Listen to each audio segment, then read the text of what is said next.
He's blaming them because he still can't admit that he lost the 20. Is that what we should send our sons and daughters into war for, because the president can't admit that he lost the 2020 election? President, I want to thank my colleague from California, my co-sponsor on the War Powers Resolution that will be heard within the next 48 hours or so. And I spoke on this at some length Thursday before the president launched the U.S. attack on Iran on Saturday morning. And I asked the question, have we learned nothing from 25 years of war in the Middle East? Have we learned nothing? And have we learned nothing from nearly 2 decades plus of war against Iraq and Afghanistan? And I wanted to go into what did the wars against Iraq and Afghanistan mean? Because they mean some things that should compel us to learn some lessons. And then I'll talk about at least a couple of lessons we should learn.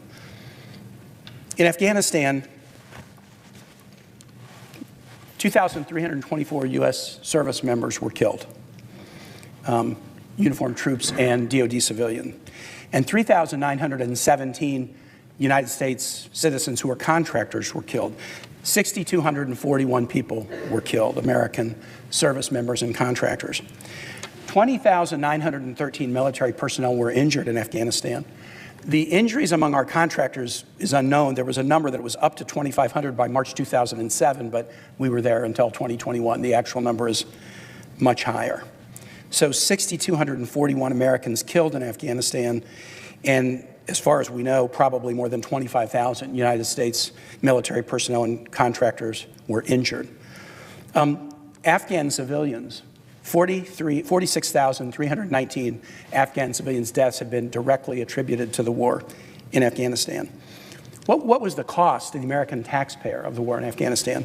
$2.3 trillion total cost, including the interest and the future obligation for veterans' care for the veterans who served so honorably. So when I ask about have we learned anything in the last 25 years from the war in Afghanistan, those 6,241 deaths, 25,000 injuries, $2.3 trillion should have taught us something. In Iraq, 4,598 U.S. military personnel were killed in Iraq. I remember early in my time as governor going to Iraq to visit the Virginia Guard troops that were deployed there and going to the base where somebody I went to church with, who was a state employee at our Department of Social Services, had been killed.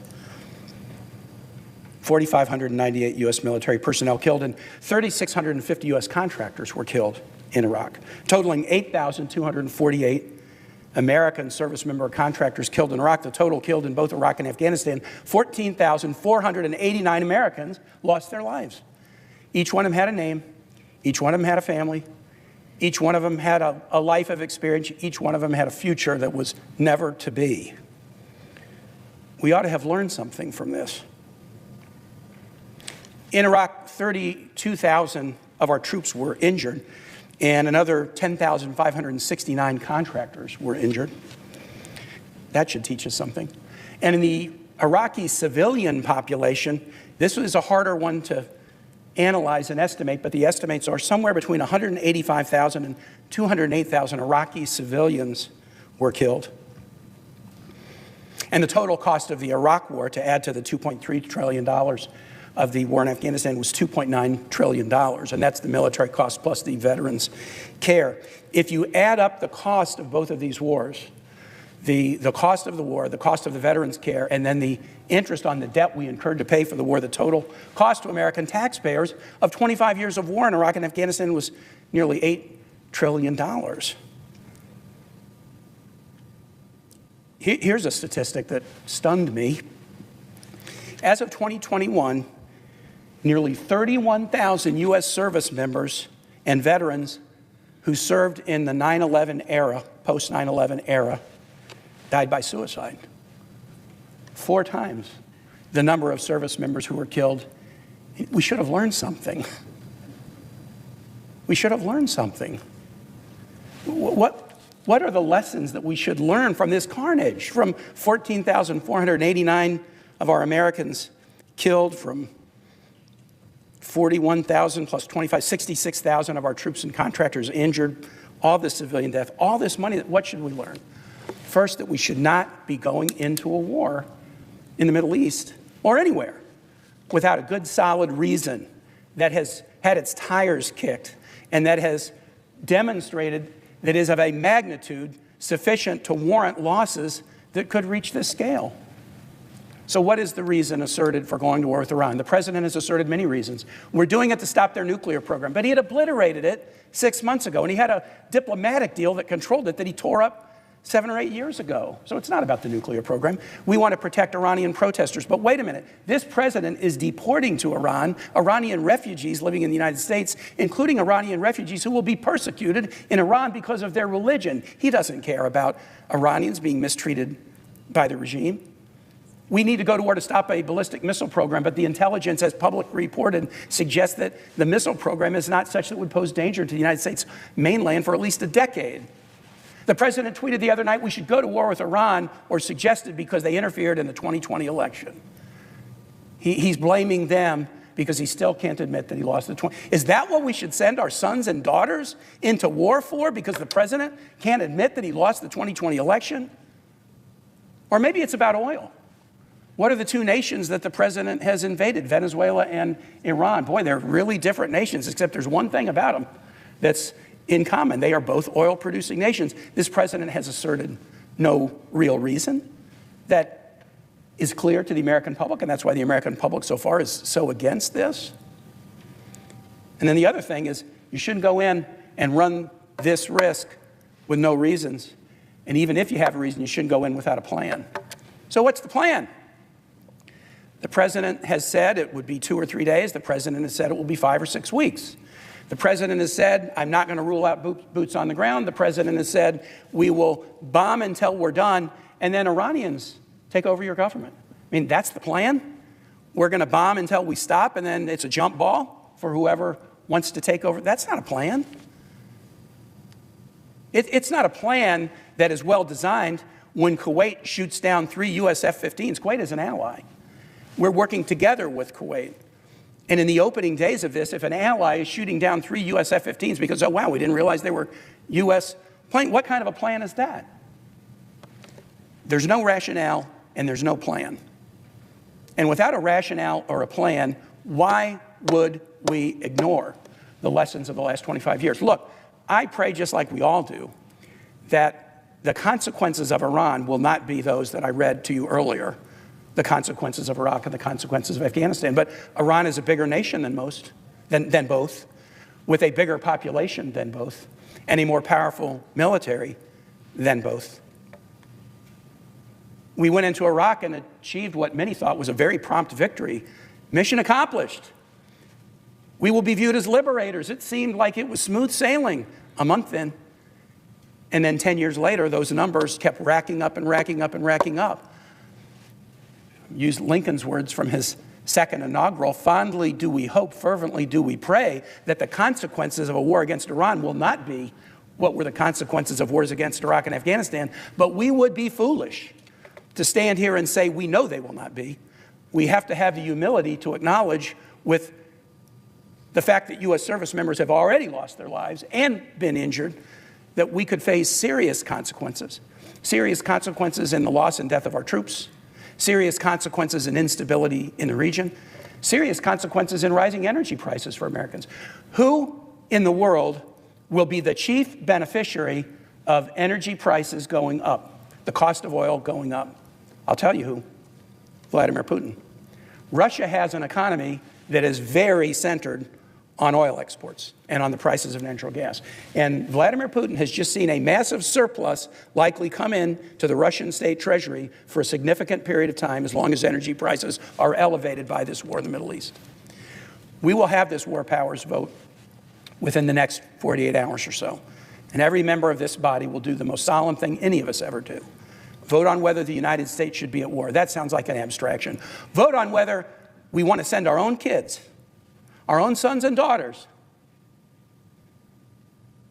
the most precious resource we have in this country, into a war that could end up like the wars we have just recently exited in the same region. I pray so hard for my colleagues to exercise the judgment that this is not the right time for more war. If more war with Iran would be the answer, we've been at war with them essentially since 1953, when we toppled their democratically elected government. And it's been back and forth for 70 years us striking them striking us striking them striking us, hundreds and hundreds, thousands of people killed. If more war were the answer, we would have found it before now. It's not the answer now. I pray that colleagues will support the War Powers Resolution, and I now, Madam President, yield.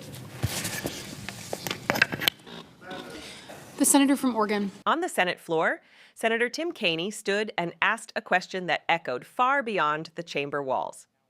Have we learned nothing from 25 years of war in the Middle East? It was not a slogan. It was not a soundbite crafted for headlines.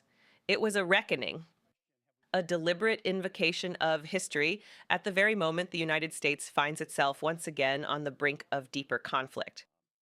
Kaine did not speak in abstractions. He spoke in numbers, in names unspoken but deeply implied, in lives counted and futures interrupted.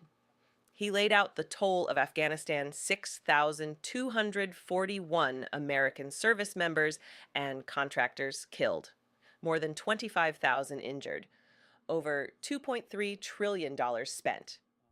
He moved to Iraq, 8,248 Americans lost, tens of thousands wounded, another $2.9 trillion added to the ledger. And when the totals were combined, the cost approached $8 trillion, an almost unfathomable sum borne by taxpayers and by generations yet to come. But perhaps the most sobering statistic came later. Nearly 31,000 post-9/11 service members and veterans lost to suicide, 4 times the number killed in combat during those same wars. A figure that forces the nation to confront not just the visible costs of conflict, but the quiet aftermath that lingers long after headlines fade. This was the context Kaine demanded be remembered before any new authorization, before any escalation, before any irreversible step forward. He argued that entering another war without a clear rationale and without a coherent plan would be to ignore the very lessons paid for at such extraordinary cost. There's no rationale and there's no plan, he said. And in that statement lies the core of the constitutional debate now before Congress. The War Powers Resolution is not a procedural technicality. It is a reflection of the framers' intent that decisions of war and peace not rest solely in the hands of one individual. It requires consultation, debate, accountability. Kaine's insistence on a vote within 48 hours was a reminder that this responsibility cannot be outsourced or deferred. Every senator, he said, will perform the most solemn thing any of us ever do. Vote on whether the United States should be at war. The president has offered shifting justifications: nuclear threats, regional security, election interference, energy interests. Kaine questioned each in turn, suggesting that none had been clearly articulated or sufficiently substantiated to warrant the risks involved. He pointed to contradictions, to intelligence assessments that suggest limited immediate threats to the U.S. mainland, to diplomatic agreements once in place and later abandoned. His message was not merely policy critique. It was a call for intellectual honesty. And then there is the question of planning. 2 or 3 days, 5 or 6 weeks, boots on the ground not ruled out. Bomb until finished, then hope for a favorable outcome. Kaine described this not as strategy, but as improvisation. He recalled Iraq's early declarations of swift success, mission accomplished, only to watch the conflict stretch on for years, the casualty counts mounting steadily. History, he warned, does not reward overconfidence. Beyond the battlefield, he pointed to broader consequences: regional instability, rising energy prices, the geopolitical beneficiary of elevated oil markets, Vladimir Putin, whose economy depends heavily on energy exports. In Kaine's framing, the ripple effects of war extend far beyond immediate military objectives. They reshape alliances, they alter economic trajectories, they influence global power balances. There was also humility in his tone. He quoted Abraham Lincoln's second inaugural address, "Fondly do we hope, fervently do we pray," to express a shared desire that any new conflict would not mirror the past. But hope, he suggested, is not a strategy. Prayer does not substitute for planning. and confidence cannot erase uncertainty. At the heart of his speech was a deeply personal reminder. When Congress votes, it is not endorsing an abstraction. It is making a decision that could send our own kids, our own sons and daughters into harm's way, the most precious resource the nation possesses. That gravity cannot be reduced to partisan alignment or political calculation. For 70 years, Kaine noted, the United States and Iran have existed in cycles of hostility dating back to 1953. Strikes and counterstrikes, escalations and reprisals. If more war were the answer, he argued, surely it would have revealed itself by now. The repetition itself suggests otherwise. This moment reveals a deeper tension in American governance, between urgency and deliberation, between executive initiative and legislative authority, between the impulse to act and the discipline to reflect. Kaine's speech was a plea for the latter, for memory, for accountability, for constitutional balance. Whether one agrees with his conclusions or not, the question he posed remains unavoidable. Have we learned? Have the sacrifices of the past shaped our judgment? Or are we prepared to repeat the cycle without fully reckoning with its costs? Within 48 hours, senators will cast their votes. History will record their decisions. And the American people will live with the consequences. In moments like this, democracy demands attention. It demands scrutiny. It demands citizens who understand not just what is happening, but why it matters. Stay informed, stay engaged. And if you believe in serious, unfiltered analysis of the decisions that shape this nation, subscribe to Liberty Report USA. Support our work to examine power, to question authority, and to illuminate the truths that define our time.